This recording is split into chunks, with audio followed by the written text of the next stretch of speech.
Hi friends, இன்றைக்கி என்ன வீடியோனா காடை வித்து சிக்கன் ரெண்டில் 65 போடணும். ஹரிக்கு காடையில் 65 கேட்டுருந்தான். எனக்கு காடை பிடிக்காது, அதனால் எனக்கு மட்டும் கொஞ்சம் 65 சிக்கன் வாங்கிட்டு வந்துருக்காங்க. இது சிக்கன், இது காடை. இது எல்லாத்தையும் ஒன்றாவே போட்டு நம்ம 65 மசாலா, பிரீத்தி மசாலா தான் வாங்கியிருக்கோம். அதையும் போட்டு 65 போட்டு இன்றைக்கி ரசம் வைக்க போகிறோம். அதுக்கு தான் இன்றைக்கி இதோட சாப்பாடு. நம்மளுக்கு ரொம்ப நாளாச்சு குக்கிங் விலாகெலாம் போட்டு, சரி போடுவோம் அப்படின்னு தான் இன்றைக்கி இந்த வீடியோவில். மசாலா போட்டோம், கொஞ்சோண்டு இஞ்சி பூண்டு போட்டுருவோம். ஏற்கனவே அரைச்சி வச்சது கொஞ்சம் தான் இருந்துச்சு, அதையும் போட்டுக்கலாம். இதுக்கு உப்புலாம் போட வேண்டியதில்லை, மசாலாவிலே இருக்கும். நம்ம எதுவுமே கலர் பவுட்ரு எதுவுமே போட வேண்டியதில்லை. மசாலா போட்டு கொஞ்சம் இஞ்சி பூண்டு, லெமன் இருந்தால் கொஞ்சோண்டு ஊற்றிக்கலாம். இப்போதைக்கு லெமன் இல்லை வீட்டில், இதை மட்டும் போட்டுக்கலாம் போதும். ஃப்ரெண்ட்ஸ், இப்படி நல்லா மசாலாலாம் போட்டு நல்லா கிண்டி வச்சுட்டு ஒரு அரை மணி நேரம், அப்படியே கொஞ்சம் நேரம் ஊறணும்.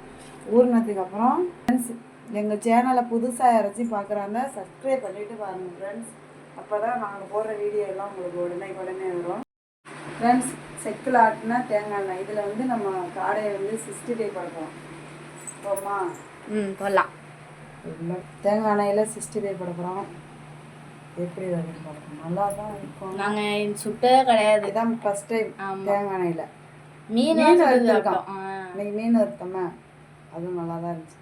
தேங்காய் எண்ணெயில் செஞ்சால் எல்லாமே டேஸ்ட்டாக இருக்கும். ஆனால் தேங்காய் எண்ணெய் விலை அதிகமாக இருக்குல்ல, அதனால தான் எல்லாம் சன்ஃப்ளவர்லேயும் கேஸ்லேயும் செய்கிறாங்க. இது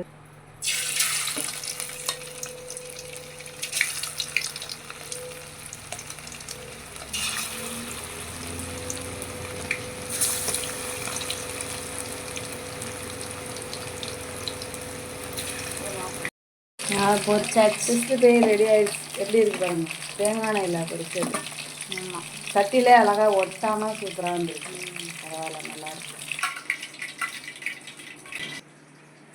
ஃப்ரெண்ட்ஸ், ஹரிக்கு இப்போ தேங்காய் எண்ணெயில் காடை பொரிச்சு கொடுத்தாச்சு. அவன் சாப்பிட்டுட்டு இருக்கான். எப்படி இருக்குன்னு கேட்பான். நல்லா இருக்கா ஹரி? நல்லா இருக்கு. பாய். தேங்காய் எண்ணெயில் சூப்பராக இருக்கா? எல்லாமே தேங்காய் எண்ணெயிலே செஞ்சு கேட்குறான். தோசையும் தேங்காய் எண்ணெயிலே ஊற்றி கேட்குறான், என்னென்ன தெரில.